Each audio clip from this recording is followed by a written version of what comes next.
Hi friends, നിങ്ങളോടൊരു കാര്യം ചോദിക്കാൻ വേണ്ടിയാണ് വന്നത്. ഇതിൻ്റെ ഇന്ത്യൻ ലൈസൻസ് ആണ്, ഇതിൻ്റെ കുവൈത്ത് ലൈസൻസ് ആണ്, ഇതിൻ്റെ ഖത്തർ ലൈസൻസ് ആണ്. ഇത് രണ്ടും വാല്യൂഡ് ലൈസൻസ് ആണ്, രണ്ടും എക്സ്പയർ ആയിട്ടില്ല. അപ്പോൾ ഞാനിപ്പോൾ ഉള്ളത് ദുബായിലാണ്. അപ്പോൾ എനിക്ക് ഇതിലേതെങ്കിലും ഒന്ന് കൺവേർട്ട് ചെയ്ത് ദുബായ് ലൈസൻസ് ആക്കാൻ ഒരു ആഗ്രഹമുണ്ട്. അപ്പം ഇത് മാത്രമാണ് ഞാൻ ക്യാഷ് കൊടുത്തെടുത്തത്. ഈ ഖത്തർ ലൈസൻസ്, കുവൈത്ത് ലൈസൻസ് എടുക്കാൻ ഞാൻ ക്യാഷും കൊടുത്തില്ല, കൺവേർട്ട് ചെയ്താണ്. അപ്പോൾ ഇപ്പൊ ഇവിടെ നിന്ന് എനിക്ക് കൺവേർട്ട് ചെയ്യാൻ താല്പര്യമുണ്ട്, എനിക്ക് ലൈസൻസ് എടുക്കാൻ, യു എ ലൈസൻസ് എടുക്കാൻ. അപ്പോൾ ഇതിൽ ഏതായിരിക്കും ബെറ്റർ, ഞാൻ ഏതായിരിക്കും ഇതിലേക്ക് കൺവേർട്ട് ചെയ്യേണ്ടത്?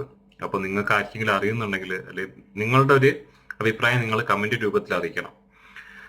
അപ്പോൾ അറിയുന്നുണ്ടെങ്കിൽ കമന്റ് രൂപത്തിൽ ഒന്ന് അറിയിക്കും, നോക്കട്ടെ ഏതാണ് ബെറ്റർ എന്നുണ്ടെങ്കിൽ. എന്നോട് ഇവിടെ ഉള്ള ആളുകളൊക്കെ പറഞ്ഞത് കുവൈത്ത് കൺവേർട്ട് ചെയ്യണം നല്ലതാണ് പറയുന്നത്, എനിക്കറിയില്ല. അപ്പോൾ നിങ്ങൾക്ക് അറിയുന്നുണ്ടെങ്കിൽ കമന്റ് രൂപത്തിൽ അറിയിക്കാം. അപ്പോൾ ശരി, ബൈ.